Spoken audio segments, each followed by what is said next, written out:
Features live coverage of an African safari and may include animal kills and carcasses. Viewer discretion is advised.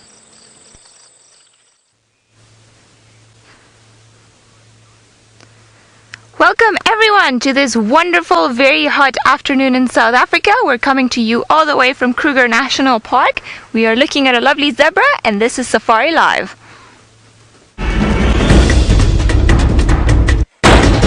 Ready.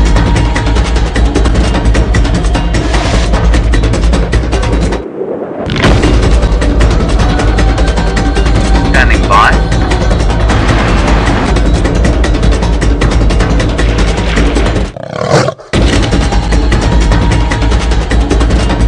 Five, four, three, two, one. You are live, you are live.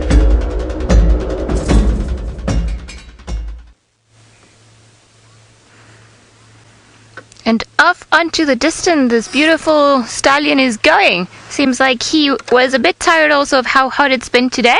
The weather feels to be about 24 degrees centigrade and about 59 Celsius. The other way around, Fahrenheit. I've got all my temperatures wrong today, although I don't really feel it's like it. I feel it's much colder, but clearly the zebras don't agree with me. My name is Ali, and I'm on camera today with Craig, just bringing all the wonderful things that we're seeing in the African bush today. We're gonna try and go a bit further, see if perhaps we can get a closer view at the zebras, which we haven't seen for the last few days. So I wonder if they've actually come to say hello, or if they just, we're just prancing about. Let's see if maybe we can have a bit of a look around here. Seems like they are now feeding all the way there.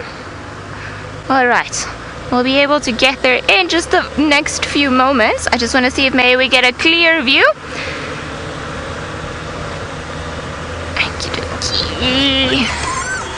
There we go. We're going to see if perhaps these beautiful zebras are a bit friendlier and come from behind the bushes. But in the meantime, let's go to another lovely human that's very eager to say hello to everyone.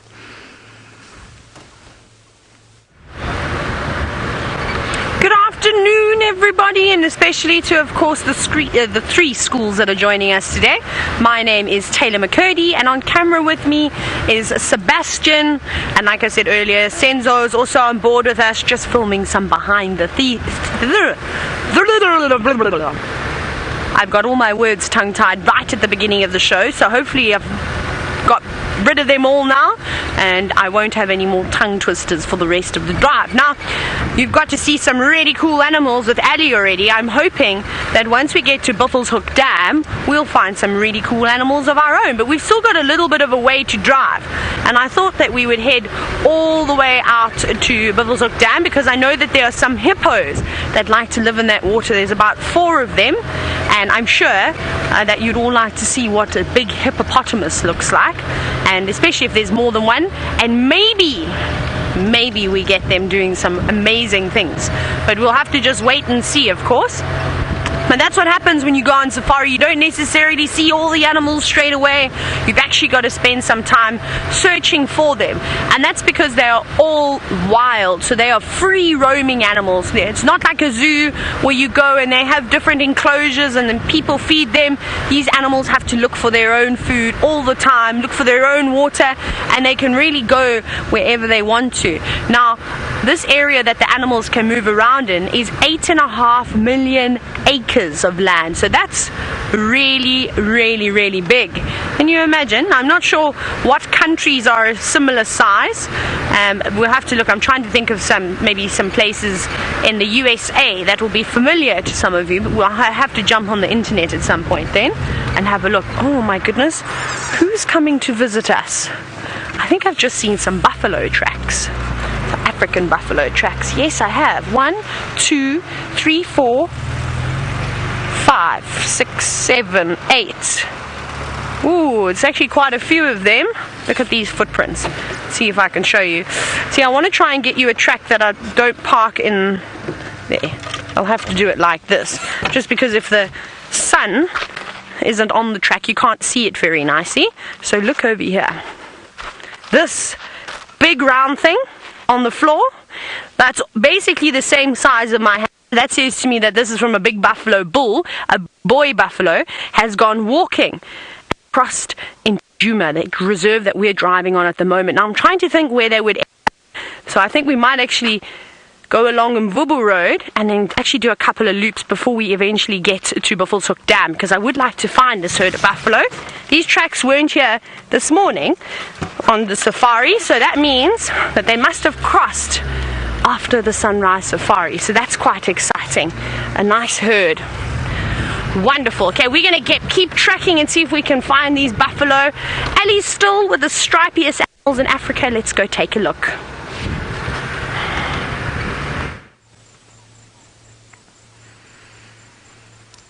Oh, it seems like the zebras has finally stopped moving off, and just a very warm welcome to the schools that are joining us today on this drive: Henry Berkland Elementary, Holland Elementary, and Sutherland Elementary. I'm sorry, I hope you guys can speak better than me. I'm too excited looking at the zebras, and that's why I'm getting all tongue-tied. If you've got any questions or comments about the zebras or anything around this area, please feel free to send them through, and we are more than happy to chat to you so that we can all get to know a little bit more about these very, very strange horse-looking creatures that live all the way in Africa. I think, however, they don't want to be too friendly to us. It's a group, so we have a mother, a father, and a bunch of little ones. Chanel, you'd like to know how many stripes does a zebra have? Well, I'm not too sure. I've never counted them. So maybe you guys can, when you see them on the screen, you can count them for me and then just let me know. I think they probably have around 100 black stripes in all of their body. Maybe they have a little bit less, but it'll be an interesting thing, because I'm sure because all the zebras are different and they don't all have the same stripes, all of the zebras have different stripes, then maybe they will have different number of stripes too. My goodness, look at their feet going away. Sometimes when on safari, you just have to be a bit patient with the animals around because, well, they just don't stand still. They keep moving around. But luckily, it seems like we've got maybe one last one that's actually coming into the open area.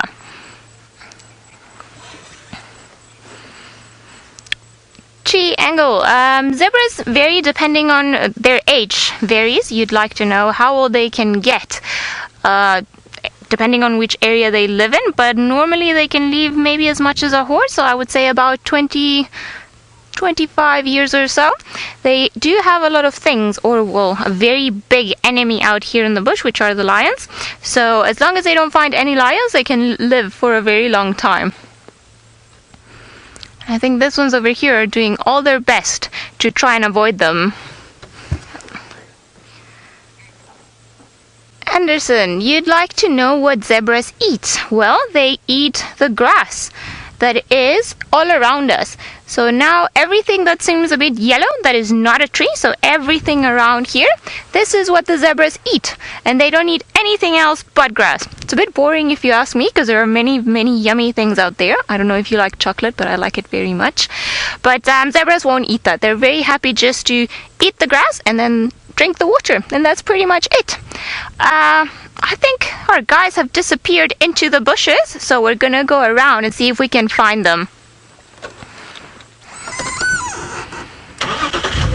Kelsey, you'd like to know how long they are from head to tail.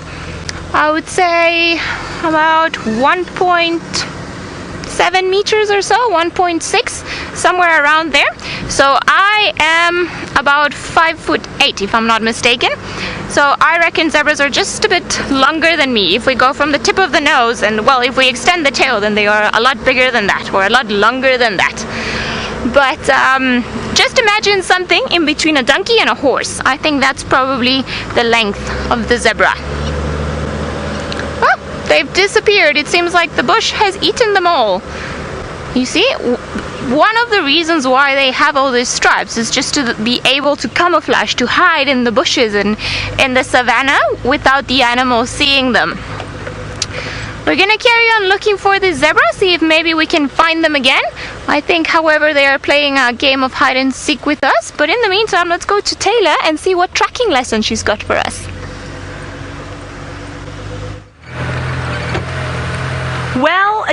tracking lesson. Let me see if I can first find these buffalo to see if I'm any good at actually tracking. I didn't want to go wandering after them on foot, and the reason why you wouldn't want to go tracking 1 or 2 buffalo, although it was a small group in the thick vegetation like this down into a drainage line, is very dangerous, and one of Africa's most dangerous animals. So they're not necessarily the most friendly animals on foot, so I just thought we'd try and anticipate their movement. So that's what you got to do with the animals, is sometimes you just got to try and guess and work out what they're going to do. So in my mind I've gone, okay, they've been moving during the middle of the day, which is normal. They often sit down and have a little sleep during the heat of the afternoon, and then they'll probably start making their way towards a watering hole. So I thought to myself, where is the closest watering hole from where we saw those footprints? And I went, aha, Vuyatela Dam. So we're on Mvubu Road now, and I am checking very carefully as we drive along here, just the drainage line just to my right, just to sort of see if I can see any buffalo. But I think that they should make their way to this little area. It's either going to be this dam that we're going to now, or another little pan called Galago Pan. That could be another spot that they could go to, but we'll check both of them, and then we will go to Buffelshoek Dam. I promised you to go and find some hippos. I promised you hippos. I cannot disappoint you and not show you hippos, but it might take us another 20 minutes or so. Now hang on. Can I have that name again, please? I want to see if I can hear. Ah, okay. Now, Dacre, you're wondering if we could see some elephants today. Well, they're my favorite animal. No, I'm still Data. Yeah. Data with a T. Ah, there you go. I was hearing Dacre, and Dacre is the small antelope that we get in this area, and I thought that's such a cool name. So sorry about that, Data. Yeah, so you're wondering about the elephants? And I'd like to see them because they're my favorite animal, and we actually had a very nice sighting about the elephants today, which was really cool. They were digging holes into the sand, and they were getting water from underneath the ground. I think we were on the right track, because I thought I just saw some buffalo tracks, but I was driving too fast. Ooh, wait, yes, we have got the buffalo tracks here too, but I've seen something else that's also interesting. Let me just check. What are you? No, those are very old tracks to try and see. Okay, so the buffalo footprints are going over here. Let's see, now we've got a decision. Now the buffalo can either go straight and carry on along this road, or the buffalo are going to turn off here down to the right. And if they turn off down to the right, that means that they're on their way to Galago Pan. If they stay going straight, it means they're on their way to Vuyatela Dam. So which way have the buffalo gone? I can't see any tracks going down there. I can still see their tracks going along here. Right, we can't be too far behind them. Where are they? Sebastian Senzo? Oh, I've seen something else. I've got distracted. I've just seen a warthog. Look at this. Look just down here. Don't run away. They're going to run across the road. There they go. Okay, let's see if we can get another view. There's 3 warthogs that just came running across the road. They're quite sneaky warthogs. Let me see if I can find them for you. I'm going to try and I can just see them moving off. Don't run away, please don't run away. We really want to look at you, warthogs. Anybody standing? Turning back? Now the reason why those warthogs are running away like that is they don't like the cars too much. Not all the animals are friendly with the vehicles. And when you are that small, there are lots of animals out here that will eat a warthog. So I don't blame them firstly for running away. That's their sort of first defense. If they feel as though they could be in trouble, sometimes animals will freeze and try and camouflage themselves. And if that doesn't work, then they normally turn and run, and you're just left with some dust behind you. Okay, so we're not winning there. Warthogs don't want to say hello, but that's fine. We're almost at the dam now. So let's go through this dip, and on the other side, ooh, it's a bit bumpy though. On the other side of this dip, there is a big watering hole.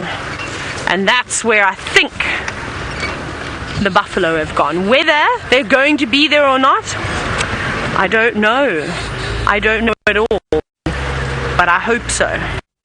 Otherwise, somebody's been walking around here with buffalo hooves underneath their feet, just trying to trick me. So here's the dam down here.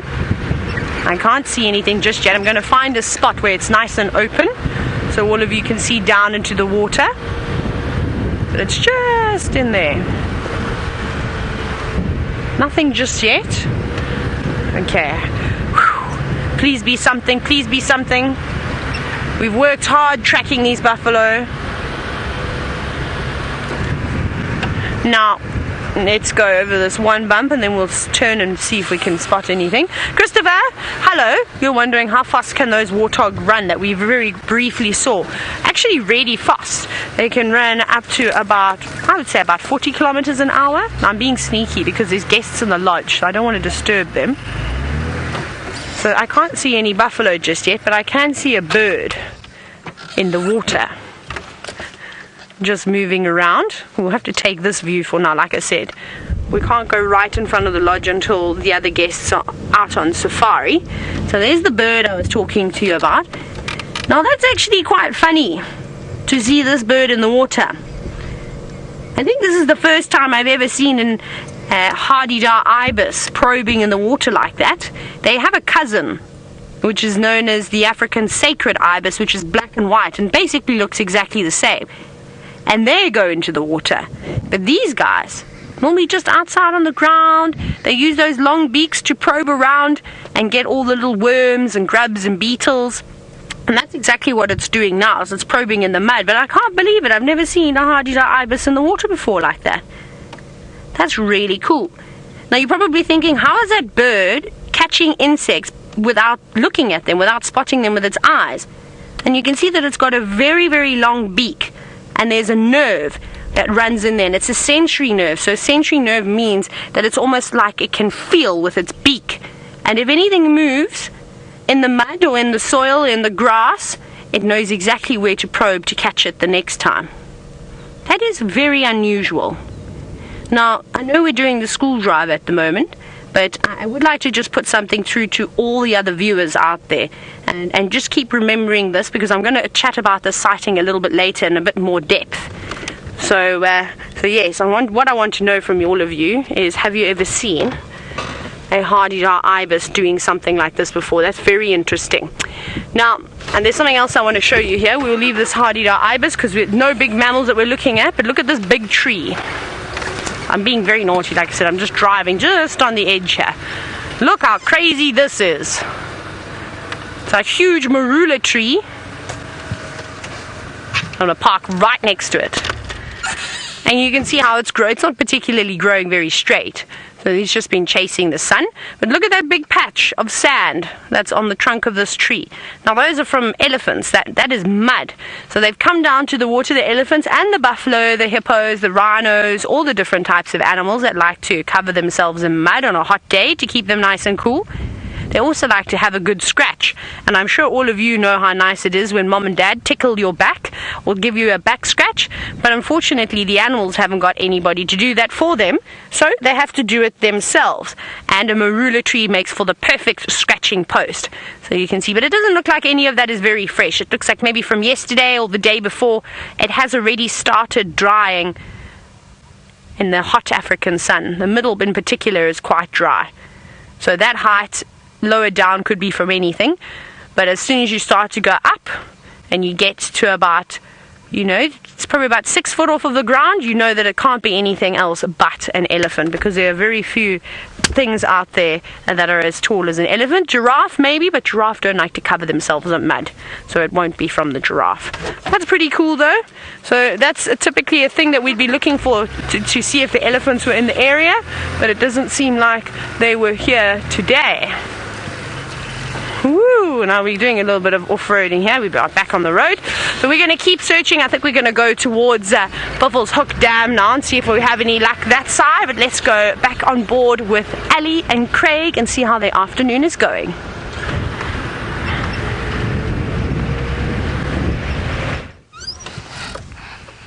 We are doing very well. There's a little bird that's proving to be a bit hard to find. He's just being a bit shy. So if you all say hi, I'm sure it'll come out and just bye-bye. Let me just move a little bit. I just want to go. There There we go. And off it went. Pretty little bird. I don't know if you saw it flying around. It has a very big yellow beak, and it's called the southern yellow-billed hornbill. Sorry, I couldn't think for a second there. And there it is, flying away in the distance. It's just on the branches of the tree at the back. So you see, when we start going out on safari, a lot of the animals, they take a little bit of time to start moving around, so they can become a bit shy. So just as we start going and they get a bit more used to us and the noises, and just as the sun starts going down, then they'll all start popping around and start moving around. Because animals do a very funny thing, especially the big animals with a lot of fur and a lot of hair, like the lions, the leopards, they tend to sleep during the day, and then they start being a bit more active, or they wake up and start going up and about their day when the night comes. Let's see. Ah, look, they're all seem to be gathering in front of us. So me saying that they weren't friendly enough definitely made them come out of their shell. There we go. You can see them flying in between the branches of the tree. And that pretty one that just flew that we saw landing on the tree, that is a starling. And that one that we're looking at, look at them! They were fighting!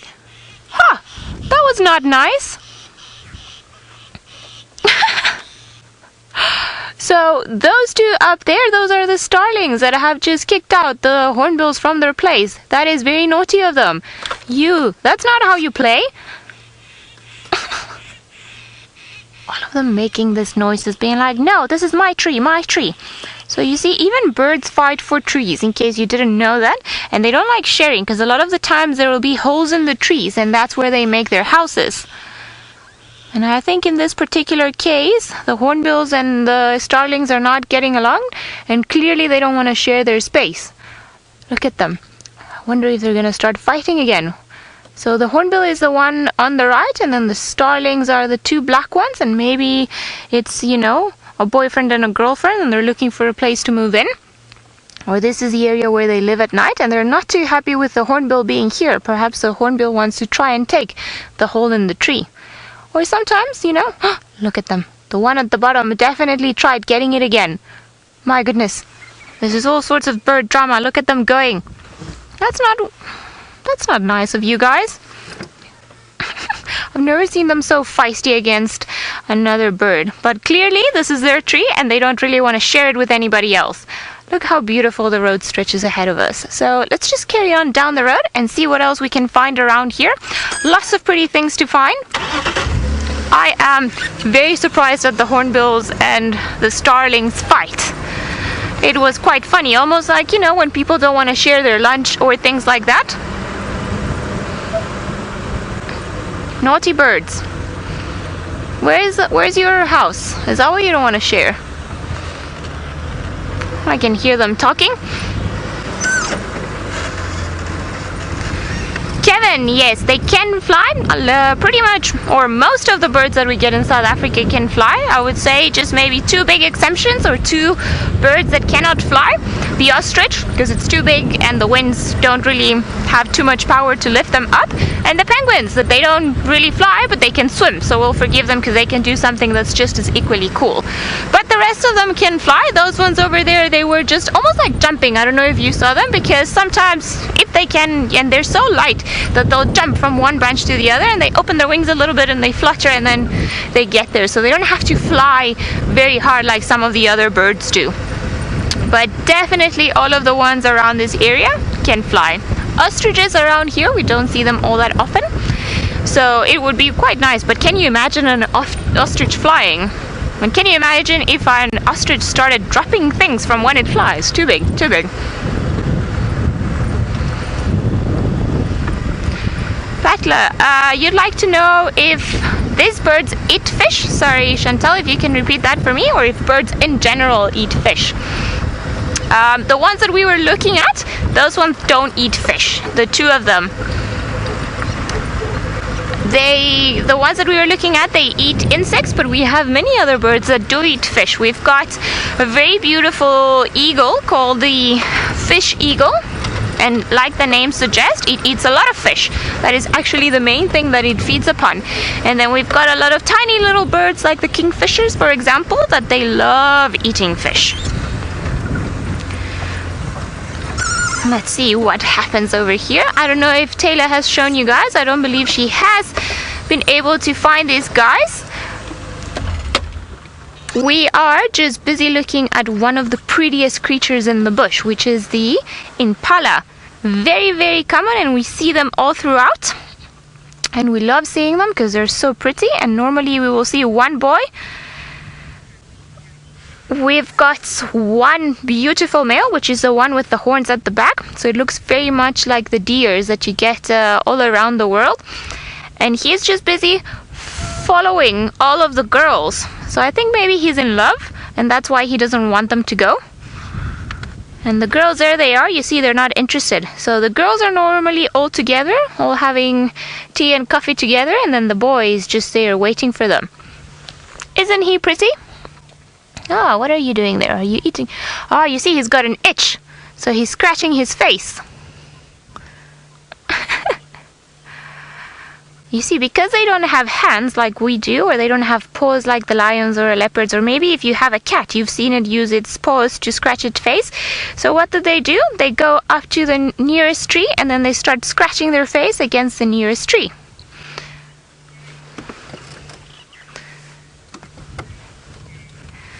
Gage, you'd like to know why animals run away.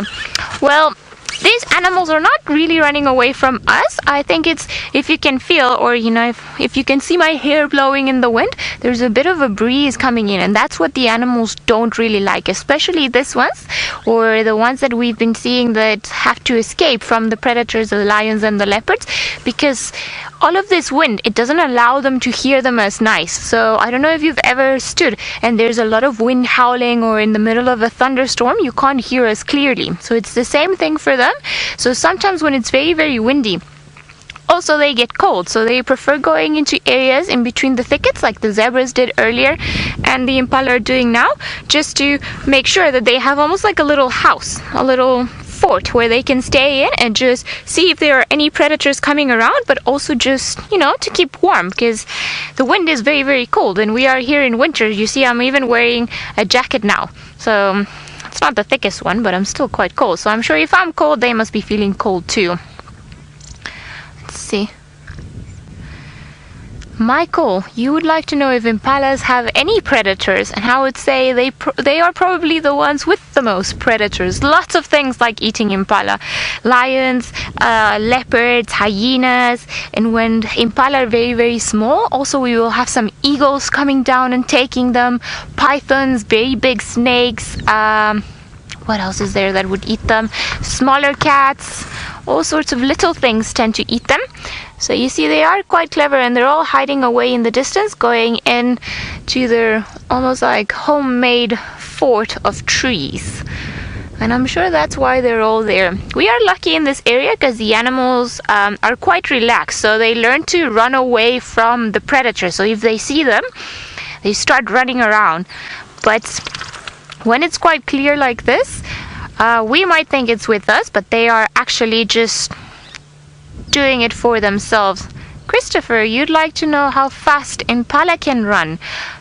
Depends, it's about maybe 50 kilometers an hour or so. So they can run quite fast, but they can only do it for a few minutes at a time, or a few seconds. They cannot run at that speed for a very, very long time like a car can do.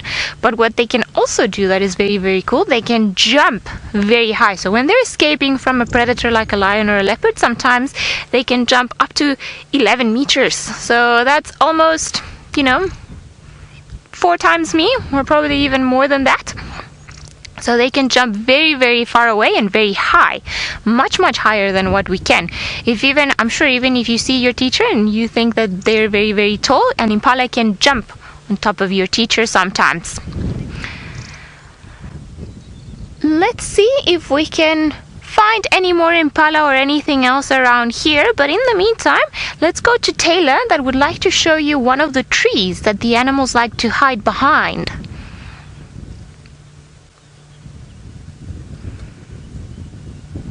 To do, because I can't find the animal that hides behind this tree. Now this is a very scary tree. If you look very closely, you can see, and I'm sure Sebastian is showing you all these very, very sharp thorns that it has on it. Now, if I were to stick my hand in there and pull it out, I can tell you right now, I would rip all the skin from my hand and would make it bleed, and it would be very, very sore. So I'm not going to do that because I don't have thick skin like the animals do.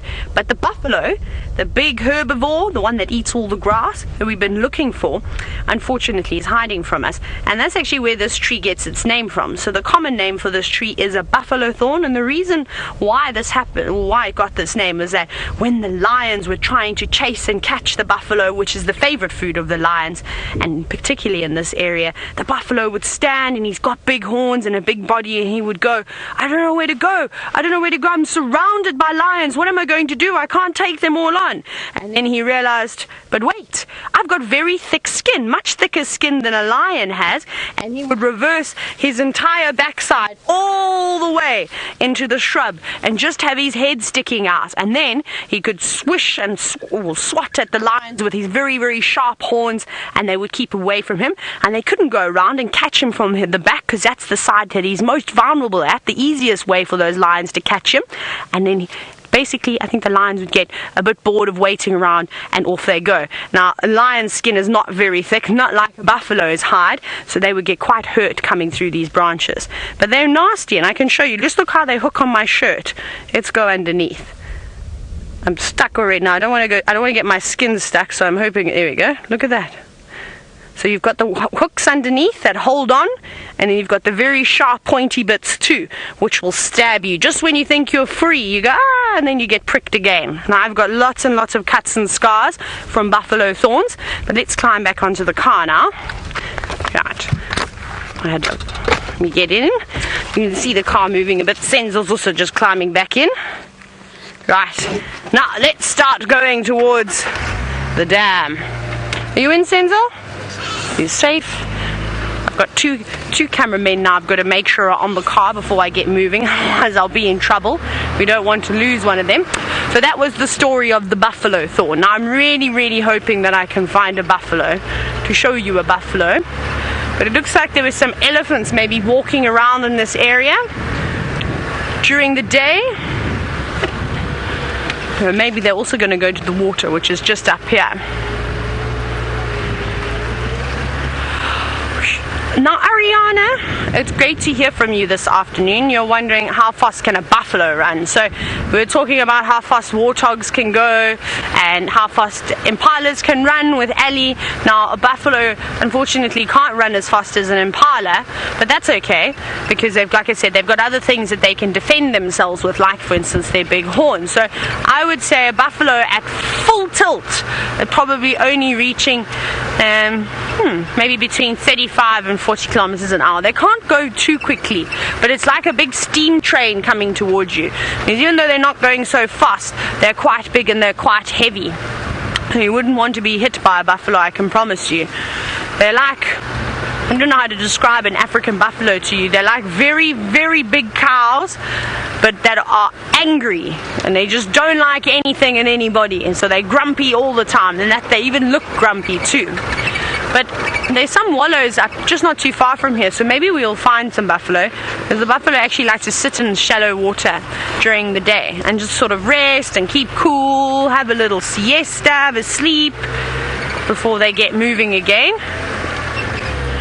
What else do we have here? And we were talking a moment ago about buffalo horns and how I said they've got big ones on the top of their heads, and Liela, you were wondering, do they have horns and how do they use them? So they've got massive horns on top of their heads. It almost looks like a big helmet. It's like they're wearing a big safety helmet that curves and has got very sharp tips, and they will put their heads down. Their head is quite low down to the ground already, and they will hurrah, hurrah, hurrah, and do all those types of things to lions or even other buffalo when they start fighting. I can hear some mongoose right down there on the floor, just on the right hand side of the road. Can you see it? Literally just there. That is the smallest little carnivore that we have in this area. That is called a dwarf mongoose. Now you're probably looking at it going, it looks just like a ferret, and they look very similar. But we don't have ferrets, we have lots of mongoose here. And before I actually even saw it, I heard it. Well, it might have not have been that one, but I think there's a whole family of these little creatures running around here in the grass, and that's exactly what they're doing now. You can see it's digging, and they've got very, very sharp claws. It's digging for scorpions, maybe some bugs, or even little reptiles.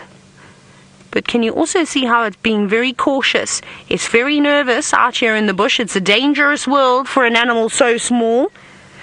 Birds, like different types of eagles, snakes, little lions or leopards, even big lions and leopards, they would try and eat something like this. So it's constantly got to make sure that it... Have you got some more? Yeah. Oh, they're at the car. Where are you? There's a whole lot more. There's one. He's just looking at us. There he is. He just popped his head down. The third quadrant of the... There we go. Yeah, where that Weltheria is, that green plant's just hiding behind it. Here is another one. So they're communicating with each other. And if you listen very carefully, you might hear them. So I'll sit quietly for just a few seconds.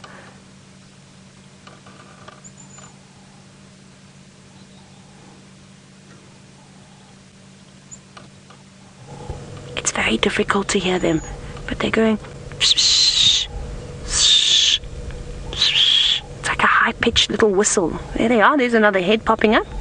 Hello. Yes, we can see you. See how it's standing up on its back legs and it's looking straight at you going, hello, children. Hello, it's great to have you here today. I don't know what its name is, though. No, it's got distracted. It's a little bit like me. It can't concentrate all the time very well. It was too busy saying hello to you, and then it went, oh, that smells nice. That flower is beautiful. And that flower, or that plant over there, is known as a Weltheria. But look at the two of them. Now, they're very uncertain about us. I don't think they're too scared of us right now, otherwise they would have run away. But, of course, they're being cautious. Are you going to run right in front of the car? They're really close to us, so close that that black smudge that you can see in the bottom right-hand corner of your screen, that's the front of my car. Hi, little ones. And I think what they're going to do is they're going to run across the road and actually join the others, and there's a whole lot more down there now. Yes, that's exactly what they're doing. Run, run. Don't stay out in the open for too long, otherwise an eagle is going to snatch you up. And they have to be very careful. There's the other one going, wee, don't leave me. And back they go again. So there we go. It's a whole family that are living here, mom and dad and uncle and auntie and all the little babies. And they like to live in termite mounds. It's like they've all been called. You see that? It's like mom went, right, children, home time. And they've all come running back to mom, sort of like it was when we would play outside in the streets with all of our friends. My mom would whistle and she'd go, and that meant that I'd have to come home before it got too dark. Let's see if we can see them again. There are a couple more hiding here, but I think that, wait, there, just a little dust cloud running in front of the car. That's so cool. We're going to see if we can get some more. I don't know, they might be a little bit scared of us now that we've started the car. But that was really cute. You got to see the smallest little carnivore in the Greater Kruger National Park. So very lucky. But let's go back to Ellie and see what other animals she's found.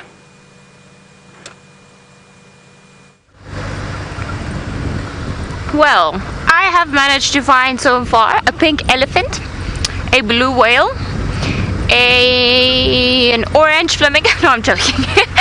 Because it is a bit windy, it seems like the animals are hiding a bit from us, but we'll carry on trying to see what else we can find and any other interesting things along the way. For now, I think everyone's just playing it safe, and like we saw more Impala, but they were also again all tucked in because they were still cold. Tina, do I see any lions? Well, not really, but perhaps you can help me. We'll do a scan of the area, and if you guys see any eyes in the grass, just let me know, because sometimes, you know, a lot more eyes is better than just mine and Craig's. Although Craig is, you know, I think you should be the eye Batman, because Craig, the cameraman, is very good at spotting things. So maybe let's just stop here for a second, and if you guys hear any lions, see any lions, let us know. I haven't seen any lions around here for the day, but I am using my, what they call them, far lookers, my binoculars, just to see what's going on, but I think that unfortunately not too much has been going on around here. We do know that some of the lions are in a property that unfortunately we cannot go to. So I do know that there are some lions there, but I can't see them from here. Or it's still a bit too far. But nope, it seems like this area is clear, the coast is clear. So we can tell all of our friend impalas that they can come here because there's nothing around that's going to eat them. But no lions here. Also, we haven't seen any tracks. I wonder if they are also hiding. What do you guys think? Do you guys think the lions are still sleeping? I think they are. I think they're still not awake yet. But let's see. Who knows? Maybe it will surprise you. It'll be very nice to see one of them. Imagine walking down the road if we could bump into them.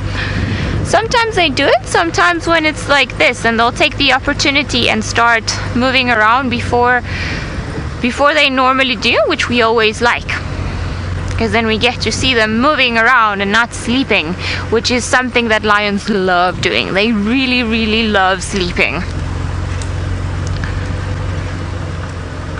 What's happening around here?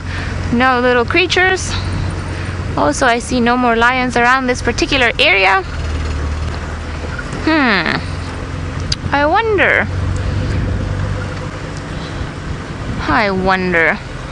We used to be able to do lots of things with these trees, but not anymore.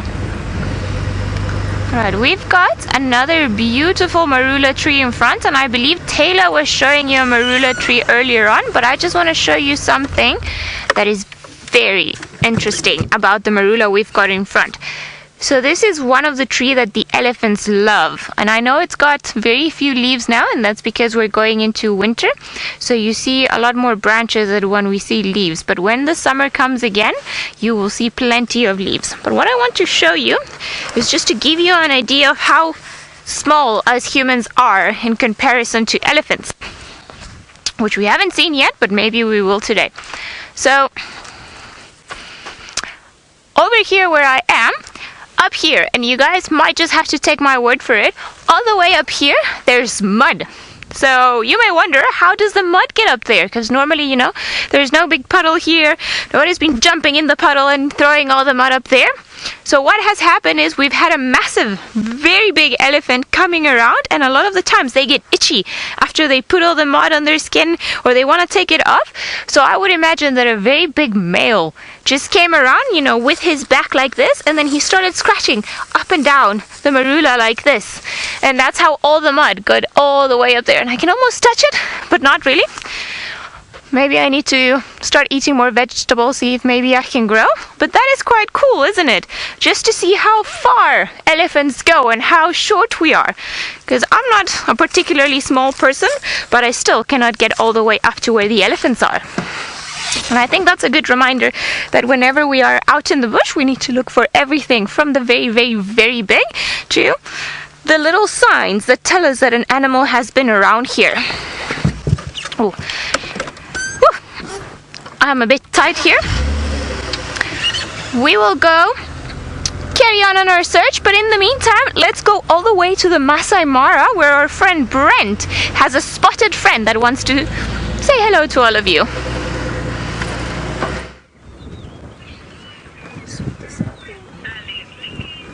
Link.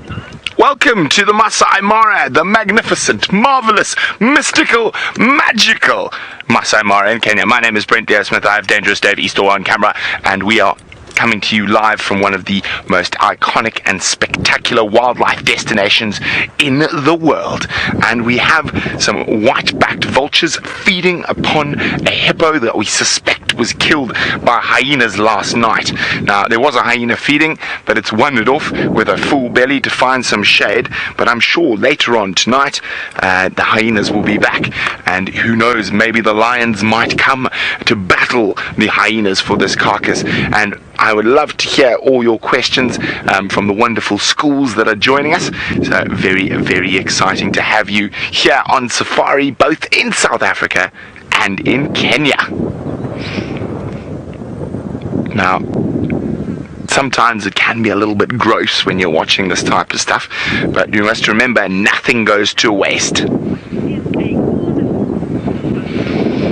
Chanel is wondering, what is a carnivore? Well, there's a carnivore on screen at the moment, that vulture, but it's actually, well, I suppose it's more of a scavenger, but it's definitely a carnivore. A carnivore is an animal that eats meat. So vultures, hyenas, lions, leopards, cheetahs, what am I forgetting? Jackals, all sorts. So there are lots of different carnivores, and of course the opposite to a carnivore, Chanel, is a herbivore. A herbivore eats grass and or leaves or plant material, and there's one more thing, which is called an omnivore. And Chanel, and do you know what an omnivore is, Chanel? Chanel, you're an omnivore and I'm an omnivore. It means we eat both meat and plant.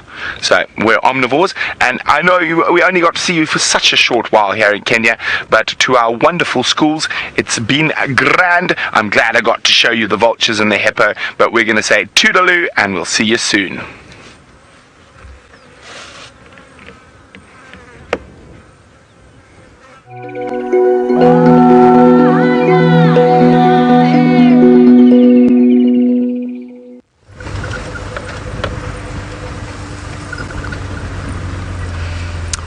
Everyone to the continuation of our sunset safari.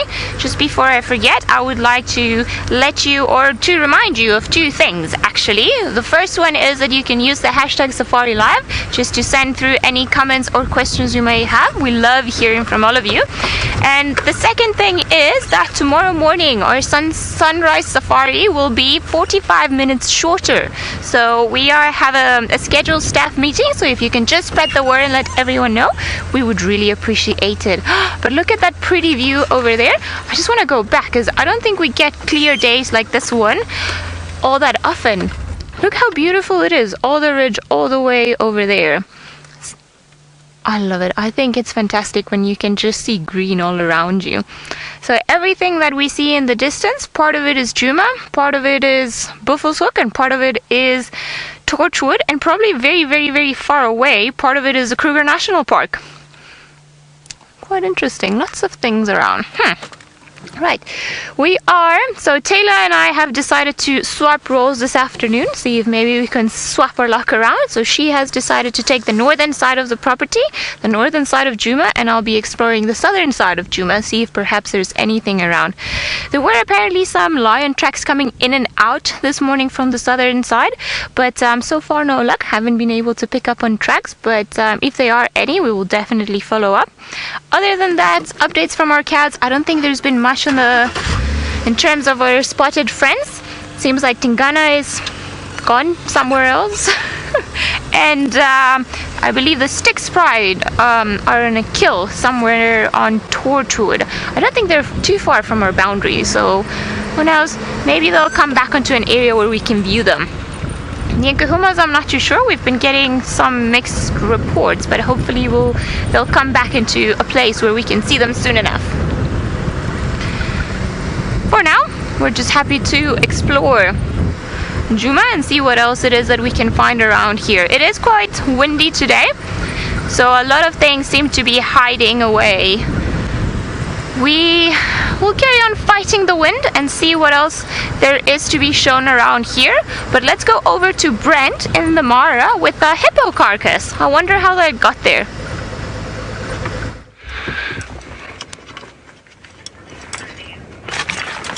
Well, welcome back to the Mara. The vultures have stopped feeding, and the hippo carcass is looking quite lonely. And well, of course, it's a permanently retired hippopotamus now. Definitely not making any more forays up the hill. We suspect it could be the hippopotamus that stays in our dam that we get water from. And it is quite a morbid sight, so we're not going to stay here too long, especially since there are no vultures and hyenas. Oh, black sawwing. You see it there? Oh, he went off. It's a black sawwing swallow. Just challenged Dave's, and it's gone. Well, we nearly got a black sawwing swallow. Here we go. There's the last of the vulture. Oh, maybe this vulture might take the chance to come scamper in for a meal. Now remember, hashtag Safari Live if you want any questions for us, and that is on Twitter. I would love to hear from you, from the magnificence of the Mara. I'm going to try and use as many M words today to describe the Masai Mara, so we can have a bit of fun with that. If you've got any nice little combinations, the majestic, magical Mara, the mystical, magnificent, running out here. Marvelous, thank you, Jamie. Marvelous Mara. So if you guys can come up with any fun ones, it would be great to hear from you, and just use the hashtag Safari Live on that. And I think we should actually have a competition. Let's have a competition. So send those tweets through. I'll get FC to send them on to me, and we will, Jamie, myself, a Dangerous Dave, will have a look there, and we will read out a couple of the best ones at the end of the drive. I think that could be lots of fun. Yay! A game. I like games. And of course we're going to try to see if we can find some lions. Might take a little meander down towards the Chitwa Tembo crossing, and at the Chitwa Tembo crossing and along the Mara River, see if we can find the big crocodile that resides there. And also it's a very good area for leopard. Now we haven't had a live leopard sighting yet, so maybe we can remedy that on this gorgeous evening here in the Masai Mara. Oh, I forgot, sorry, the marvelous Masai Mara.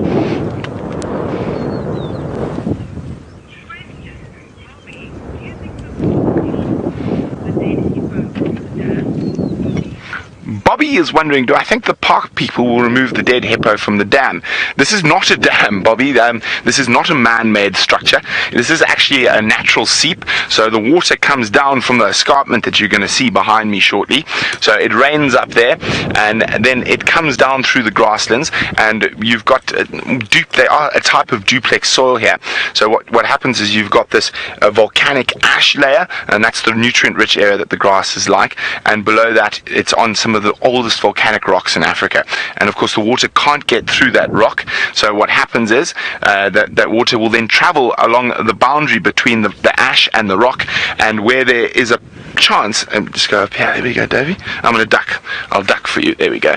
If there's a chance, there's a natural seep, and the water will make its way through and then run down. Eventually this will goes into a bigger river system, which we call a lugger here, which is like a donga or a drainage line, and then eventually into the Mara River itself. And you must remember, this is a very high rainfall area in compared to the Sabi Sand, so there's a lot of these. So the park rangers will not leave this, will not move this at all. The hippo will stay there. So the hyenas and the vultures and the lions, hopefully, I'm hoping the lions come tonight. Oh, and the tawny eagles. There's a tawny eagle. I saw that tawny eagle a little bit earlier. It has got the fullest crop. It has literally gorged itself on hippo when it gets the chance between the vultures and the hyenas. So it is natural for an animal to die like this. I think the hyenas actually chased it probably into this wallow, and it fought its last fight here. And that's just judging. Well, we can't really see that now, but from this morning when we first arrived, just from the tracks all around the area. So Laura said, so they killed it in the pond. I think they did the damage to the hippo outside of the pond, and I think the hippo's last resort is always to go to water, and this was the only water left. And just from the tracks we saw earlier this morning, they've been obliterated by vultures and hyenas now. That looks like what played out. And that's also, and obviously I'm piecing together like a detective here, because I'm just judging from the noise, the incredible sounds I could hear coming from down here of these hyenas fighting with that hippo last night.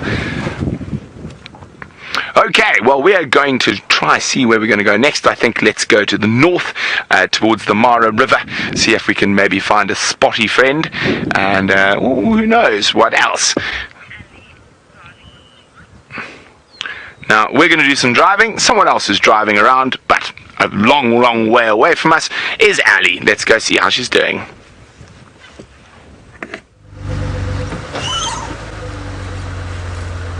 I am looking at one of the prettiest Impala I have seen this season. This guy looks particularly tanned and with a very thick neck. He looks quite healthy, don't you guys think? And also look at the space in between his horns. That is normally a good indication that he's quite an old one. You see the horns are very far apart from one another. think he's one of the biggest guys that I've seen. So I'm sure, just because he is one of the biggest ones around, he's one of the first ones that started fighting during the rutting season, but also, unfortunately, one of the first ones that got kicked out of the herd. A lot of the times, what happens with Impala... Are you still there? No, he's not there. He's gone. As I was saying, a lot of the times what happens with Impala is when they start rutting and fighting for the right to breed with the females, there will be one dominant male that will be with a herd of females. But because he'll be so obsessed in fighting and mating and fighting and mating and fighting and mating and, all over again, normally they won't eat, rest, or drink as much as they need to. So the next male that has rested or hasn't fought as much or hasn't mated as much, then he will come, kick this one out, and then the next one will come along and kick this one out, and then the next one will come along and kick this one out. So I think what we're seeing now are all the guys that have been kicked out of the herds that they managed to conquer for a little while, but not anymore. So they're doomed to pretty much spend the time with some more males until the next breeding season comes along, and then they'll start the process all over again. It must be quite exhausting for all of them to carry on fighting and mating and fighting and mating. Woo.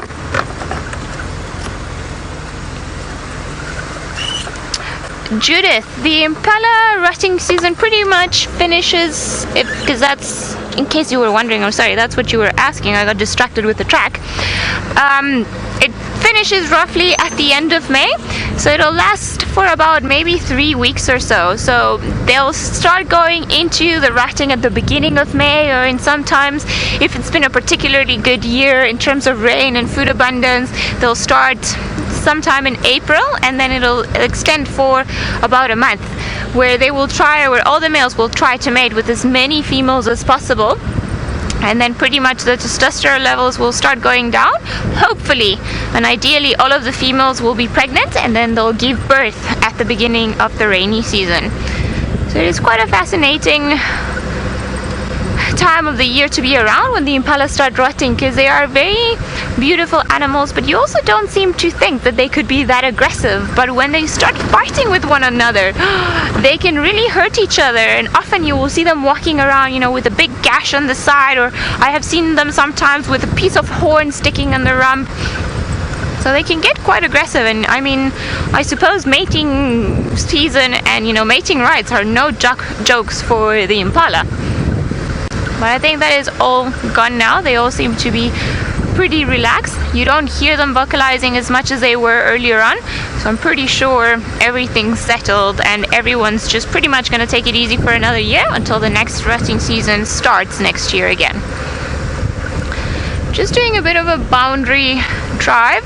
I think this was the area where Taylor had last shadow, and she went into some of the thickets around here, but it doesn't seem like there's anything going out. I actually was mentioning it to Tristan, and he says that the area where she went into is another property called Hoffman's, and that particular area, not too far from the boundary, has got a strychnus, a black monkey orange thicket, and he says that in the time that he's known Shadow, she often likes to take her cubs into that area because it's quite thick, so it's not an area where other predators are going to find the cubs easily. So I had some hope that maybe she had decided to come all the way up here, but I think she's still quite happy in there wherever she might be.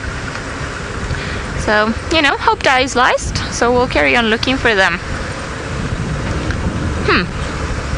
It is getting quite chilly on this side of the road.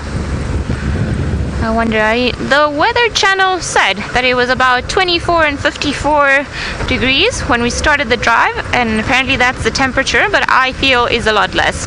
Definitely a lot less. Woo! I nearly missed the road that I wanted to go onto.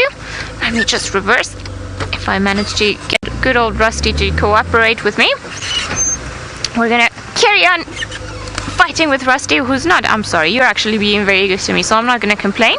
But let's go across to Taylor, who's at a dam. I wonder which one.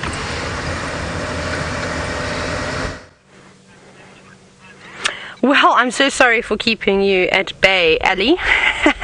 We had a flat tire, and it's quite funny. Ali's going to have a good chuckle because I was saying this morning how I haven't had a flat tire in quite some time, but I'll tell you about that in a little bit. Now here we are at Buffelshoek Dam, finally. We've been trying to get you for a while now, and we're looking at this beautiful hippopotamus who is sort of a little bit out of the water, which is quite nice. So it must be very, very shallow where that hippo is standing that it's able to do that. Now typically this dam, as you all know, because we almost come here every single day to find out how our hippo friends are doing, normally there are more than just this one, but it seems as though the others are nowhere to be seen. Otherwise they are holding their breaths for a very, very, very, very long time. But it's very interesting. And then, oh, look what else we've got. It's actually in beautiful light too, is a grey heron. And it's going to be quite nice, I think, for screenshots in the next 10 minutes or so, if we're here for that long.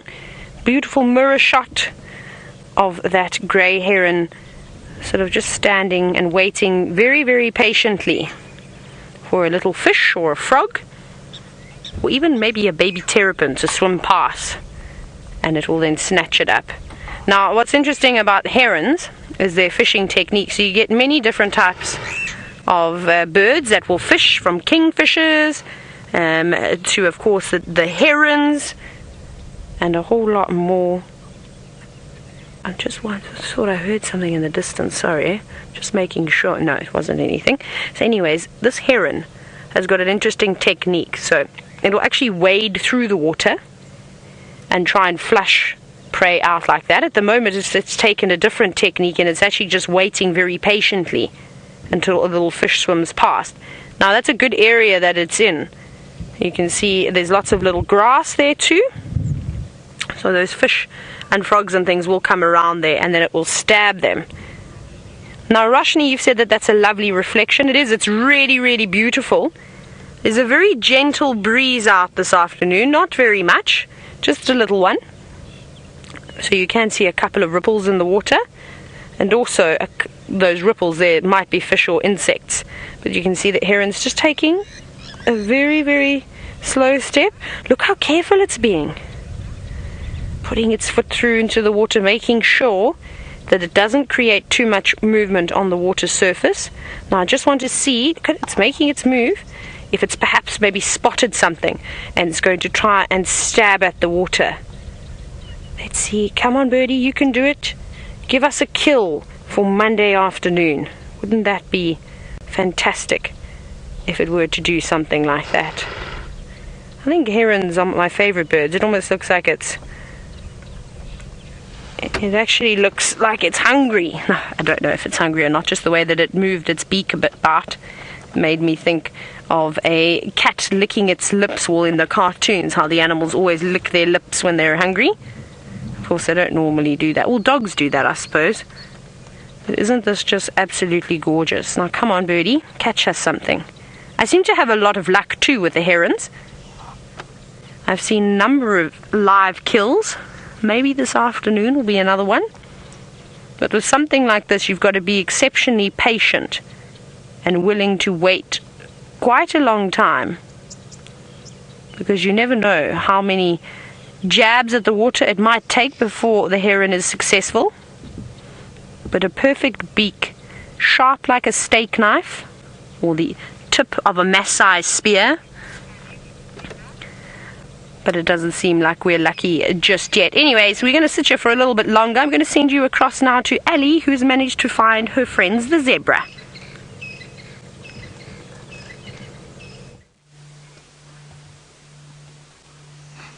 Yes, we have found some zebra, a lonely wildebeest, and I think hopefully in the next little while also some impala and some kudu are going to start showing themselves onto the screen.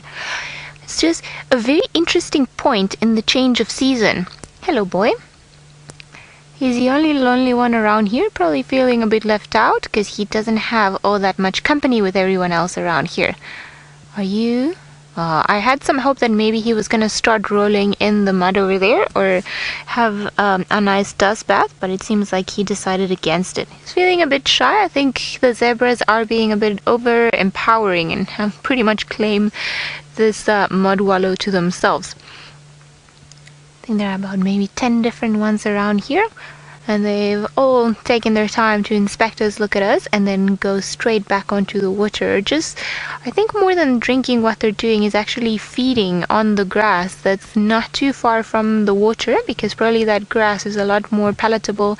It's nicer to eat and it's greener in comparison to all the grass that's around us. Very interesting, pointer of the change of season. As everything starts getting drier, then views like this should become a bit more common. A lot more animals congregating around pans, different species all together, and obviously all of the yummy grass that's around the pans is the first thing that's going to start getting eaten, because it's probably one of the last soft, very nutritious sources of food all around. I think we've got the one looking at us. I think she is a pregnant female, very big belly. Oh, and she's carrying 4 red-billed oxpeckers, which is a pleasure to see because I haven't seen them for a bit. Hello guys, are you guys busy at work today? Just look at how nicely they come through all that hair, just looking for all the ticks. It's almost like they have a perfect sync in between all of them.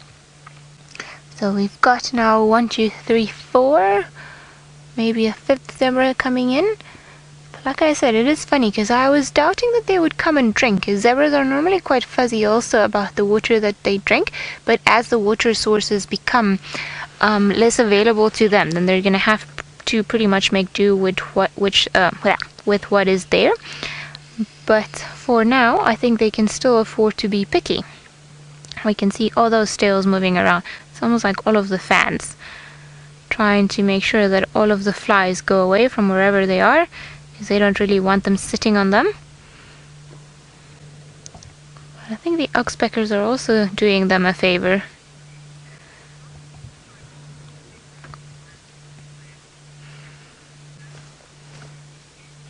Rishikesh, I'm not too sure how many stripes they have. I think it varies from zebra to zebra, and it depends what you want to count. So I would imagine if you count from their ankles all the way to their muzzle, you would probably count more than 100 stripes. That is, if you count one single color. If you count both colors, maybe you'll have double as much as that. But I'm not too sure if there's an average. So if you guys find that there's a study that's been done about it, I would really like to read about it.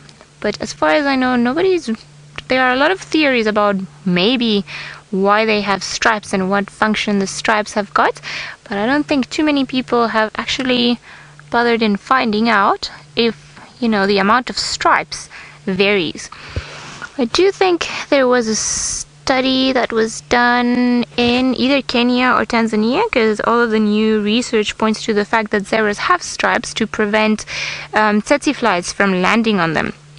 They did a lot of studies with this particular type of fly, which is the carrier of the sleeping sickness, and they realized that apparently the more stripes that they've got, the less they are interested into landing on that particular surface. Hello?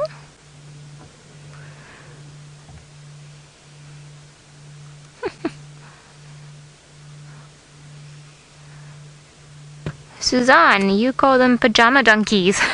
I think that is probably what they are. If I had such a cool outfit as them, I would probably also never take it off and just wear that. I did have a zebra onesie at once, but then we had to use it for a very big function at the lodge that I was working at, and actually one of the male rangers ended up wearing it. So after that, I just decided that I probably didn't want to wear it anymore. He was quite sweaty after it. We were doing a whole presentation about what it is to go on safari, and why he wore it, I still don't know. But yeah, I wasn't too keen on having it back after that. But I do think that the stripes and the spots look better on the actual animal that is supposed to carry them. I think we were quite lucky. We've found a very nice little spot around here, all of them around, and everything seems to be quite peaceful. And it's funny because we were just driving down here with not too many expectations, and then all of a sudden they were here, so many different species.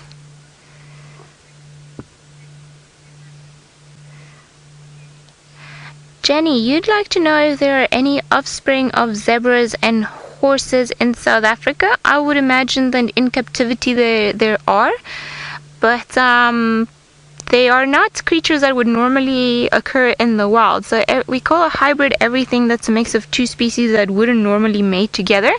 So horses are not really part of the wild environment, so you wouldn't find them around this area. I'm sure somewhere someone has got a mix of the two of them, but I have never met one. So I'm not really even sure of what they look like. I would imagine they have a combination of a very long mane and some stripes. And they're probably slightly bigger than our zebras here.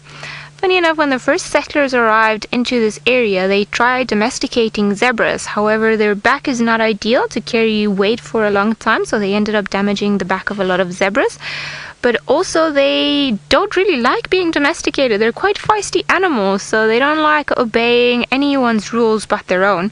So I think a lot of people had quite a hard time in trying to get them to become something like a horse that has got a much more docile character. But zebras, I believe, they are a bit more stubborn and they prefer being wild, properly wild. I think this one over here might be the stallion that's leading everyone. Much thicker neck, and he seems to be missing parts of his ear. There we go, all the bumps together.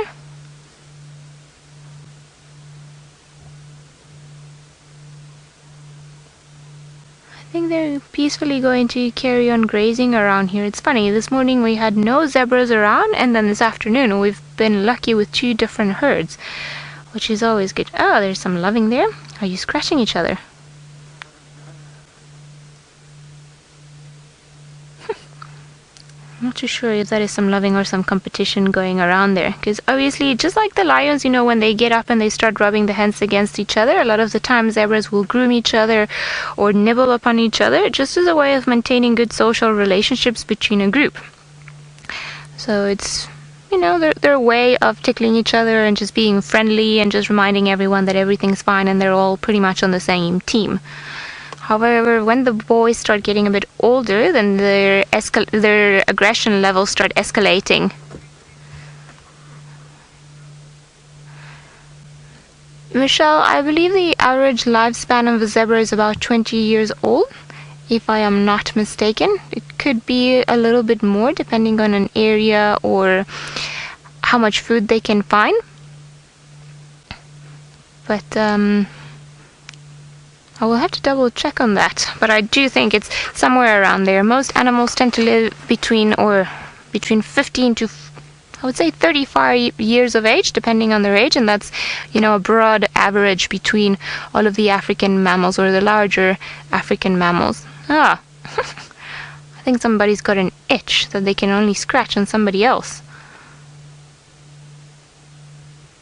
I think it's grooming time. Oh, look at that. Isn't that sweet?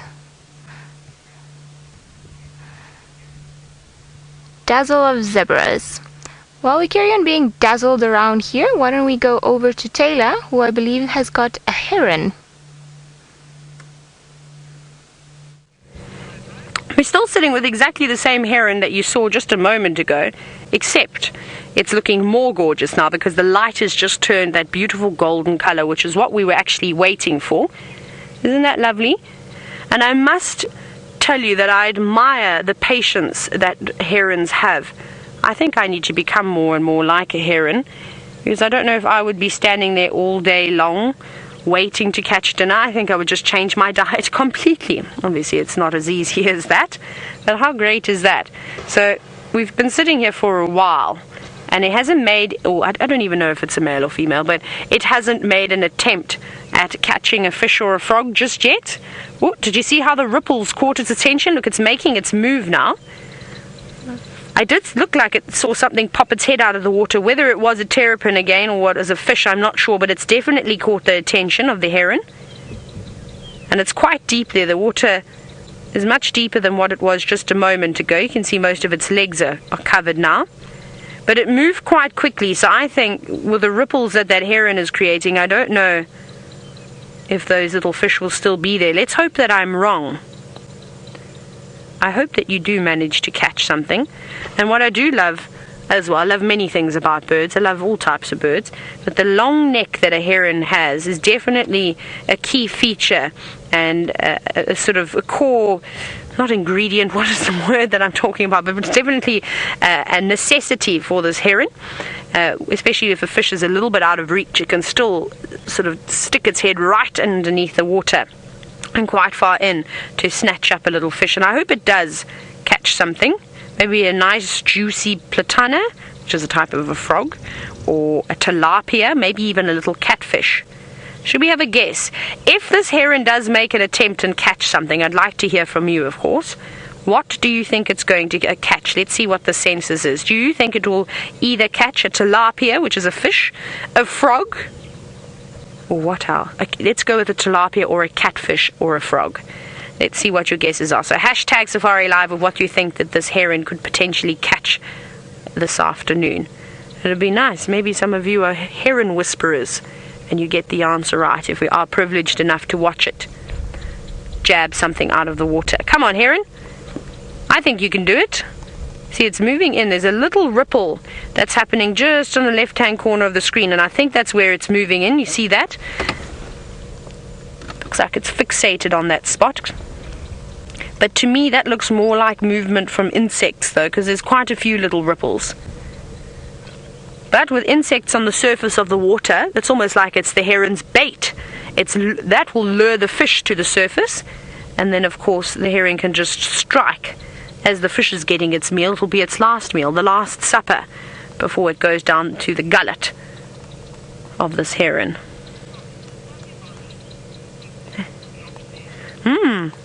Aussie Bonnie, you think that this heron is perhaps going to catch a catfish first? It's a good guess. There will be plenty of catfish in here. But let's see, it's getting excited now. You saw that its wings went as if it was going to launch over to grab a fish.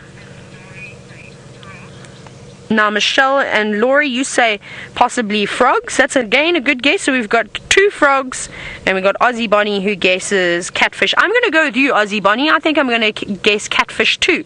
I think that's exactly what it's going to snatch up. Though I think the last 2 times I've seen herons catching the frogs. But also, as it's getting a little bit colder now, we're not going to see as many frogs out and about. A lot of them would have started estivating, covering themselves, hiding them in mud. And there we go. We got a bit of humor this afternoon from Mind Warp, who says a baby hippo. Mind Warp, if this heron could take on a baby hippo, I would love to see it try, because I think that that could be the battle of a century. Wouldn't that be funny to watch? A heron pecking at a baby hippo? Or imagine it snatches a baby crocodile. That would be really spectacular. But I haven't seen any baby crocodiles around here, unfortunately. Come on, heron. It's got so close now. It really has got a serious look of concentration on its face right now. It's now or never, heron. We're giving you one last attempt. Catch something. Catch something for all the lovely viewers of Safari Live. We know you can do it. I don't know if I'm putting too much pressure. Oh, it looks like it's looking straight at us. That was cool.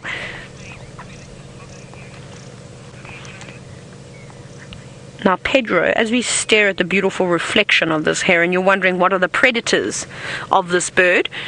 Well, at this age, not much. Maybe a crocodile.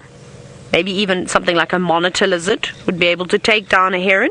Most certainly a young leopard, a young curious leopard, or an adult leopard. So any of the big cats.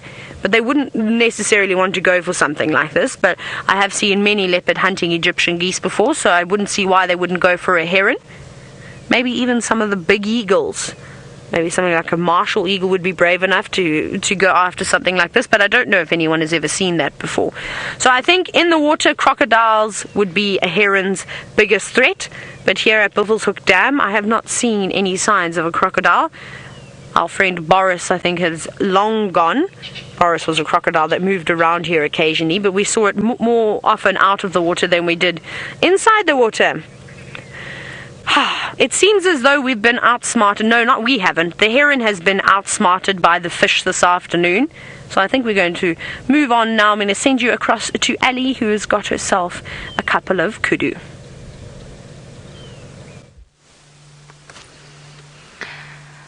Well, hello there, girl. Very curious kudu. I think they were actually actually even sharing the space with the zebra earlier on, because there are quite a few of them and they seem to be coming from that general direction. So far we've counted about 4 adults and maybe 2 youngsters.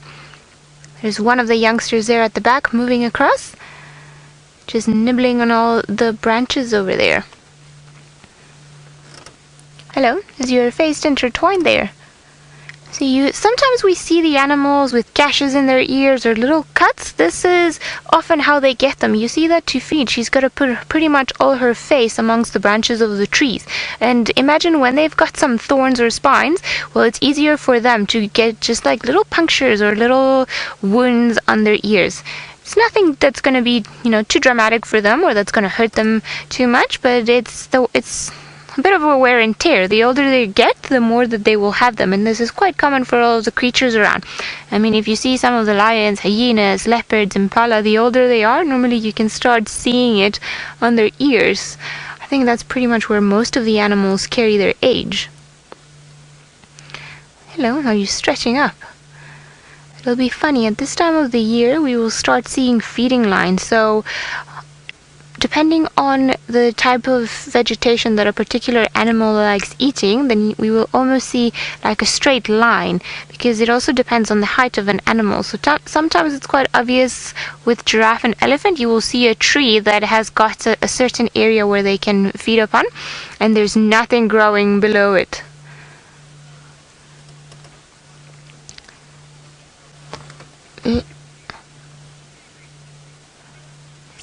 Nick, you're wondering if they're relating to camels. As far as I know, no, they are just related, or they are closely related to 2 other species that we get here in southern Africa, which are the nyala, that look pretty much like these guys over here, just a bit of a lighter color, the females, and then the males are completely dark. And then the bushbuck, that instead of having as many stripes, they actually have dots on the back.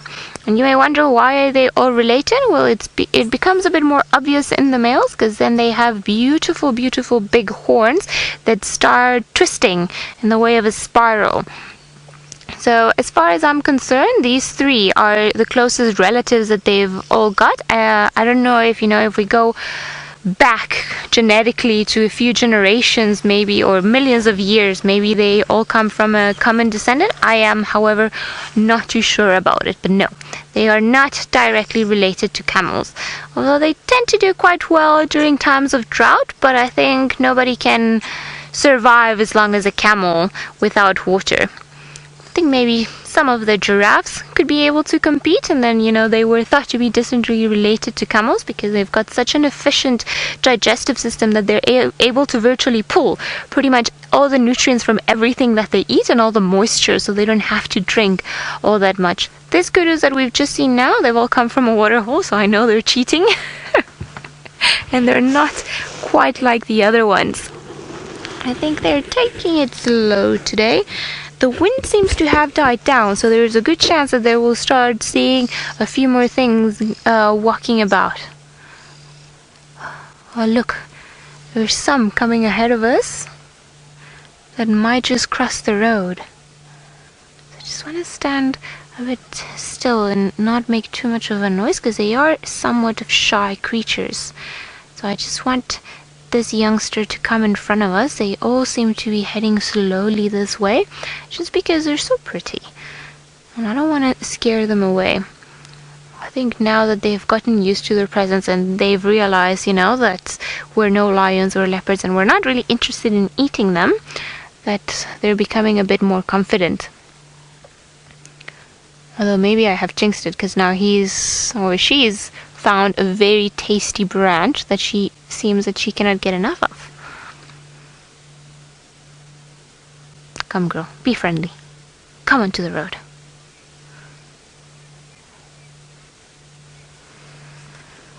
Jenny, you say you always confuse kudus and nyalas with each other. I'm gonna see if maybe I can find one of my reference book in here and just show you the difference between the 2, because they are easy to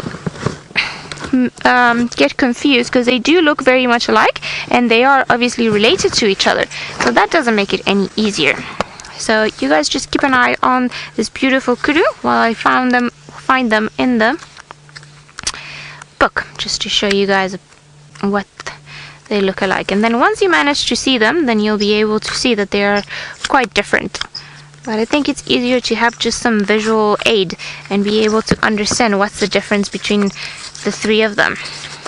I will apologize in advance for the state of this book. This is not my book. This is not the way I keep them. I'm more OCD about books, but I think Tristan's book got wet at some point. And then some of the pages have pretty much melted and they are becoming one. So, okay.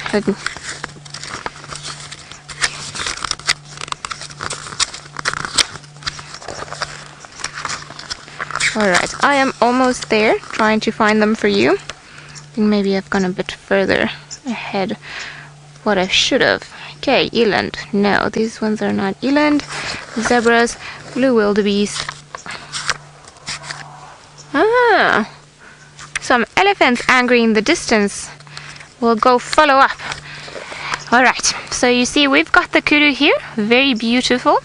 So you see they've got this very characteristic stripe here, and then the stripes here.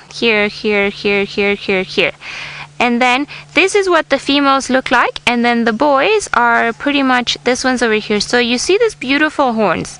So this is a characteristic of all of the members of this particular family that are called the Trigelaphini. And then the Nyala, there we go, we'll be able to see them here.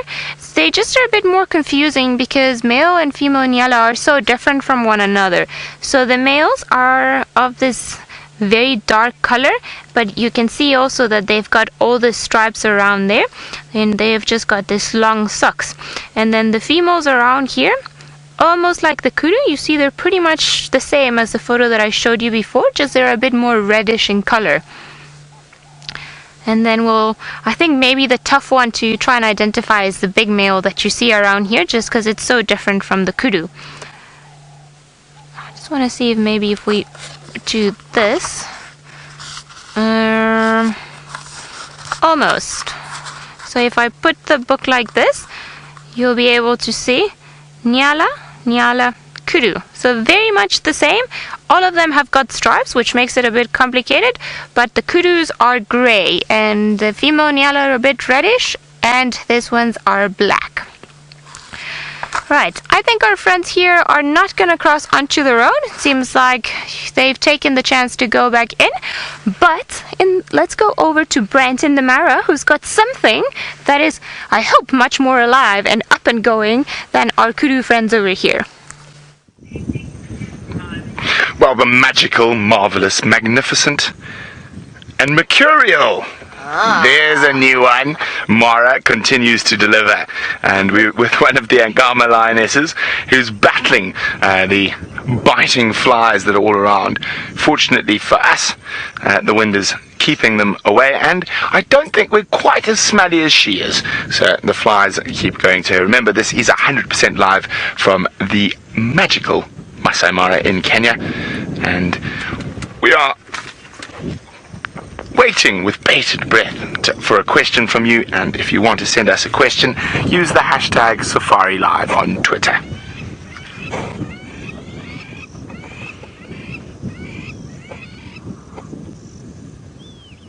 I'm just having a quick peruse around. Oh, those flies are getting very irritating, poor girl.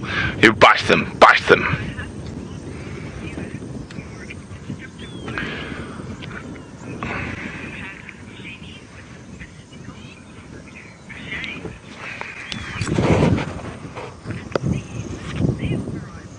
Ah, there we go. James, Siggy, and I can't remember who else was on. I'll find out now. We got Mystical. Oh no, I've gone completely blank. Sorry, could you please repeat? That was me. I was distracted by what I thought was a vulture.